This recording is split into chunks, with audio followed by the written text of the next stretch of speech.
ஜுனைதுல் பகதாதி உட்கார்ந்து எல்லாத்தையும் அல்லாஹ் அல்லாஹ் அல்லாஹ் அல்லாஹ் சொல்லி கொடுத்துக்கிட்டே இருந்தாராம். அன்னைக்கு ஒரு பெரிய அறிவுலக மேதை இவரை ஒரு நாள் பார்த்து கேட்டாராம், யாரு என்ன எல்லா மக்களையும் உட்கார வச்சுக்கிட்டு அல்லா அல்லா அல்லா அல்லாண்டா அல்லா வர்றானே. அந்த மகானை கேட்டிருக்காரு. அப்படியா?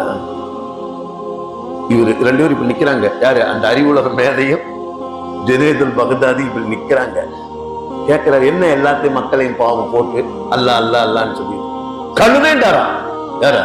அந்த விஞ்ஞானிய பார்த்து சொன்னாராம். முகம் மாறிடுச்சு.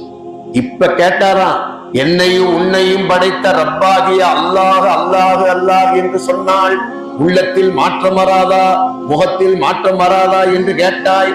அற்பமான கழுதை என்று சொன்ன நேரத்துல உன் முகம் அப்படியே மஞ்சளிச்சு போச்சு.